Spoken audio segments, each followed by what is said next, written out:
තරුණ මහත්තුරුන්ට දෙන අවසාන අවවාදය. ජීවිතේ කවදාවත් කාගේවත් අතකොල්ලුවක් වෙන්න එපා. කාටවත් අහු වෙන්න එපා.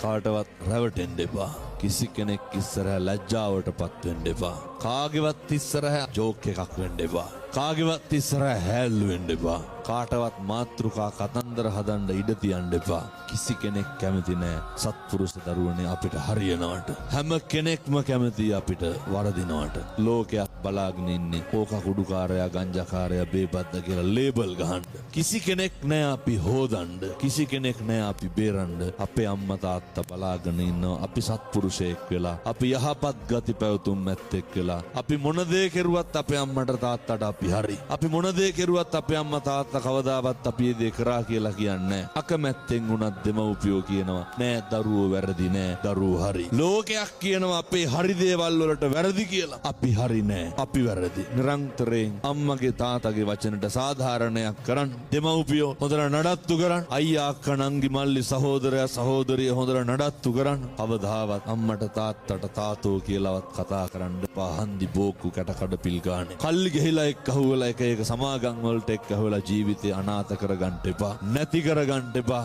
හොඳ පෞරුෂයකින් හොඳ අභිමානයකින් හෙබි දරුවෙක් වෙන්න. සම්බුද්ධ ශාසනයට වැඩදායි දරුවෙක් වෙන්න. ගෙදරට පවුලට වැඩදායි දරුවෙක් වෙන්න. අපට කතන්දර හදපු පද හදපු අපේ දියුණුවට බාධා හෙළපු අපි වැටෙනකම් බලන් හිටපු සියලු දෙනාටම පේන්න නෙමෙයි Tamanට දැනෙන්න පුළුවන් විදිහට දියුණු වෙන්න. කාටවත් පාඩම් උගන්වන්න අපි නැගිටලා වැඩක් නැහැ. කාටවත් පාඩම් උගන්වන්න අපි දියුණු වෙලා වැඩක් නැහැ. කාටවත් පේන්න අපි දියුණු වෙලා තේරුමක් නැහැ. අපිට පුළුවන් වෙන්න ඕනේ. මට පුළුවන් කියලා හිතෙන මට්ටමට දියුණු වෙන්න.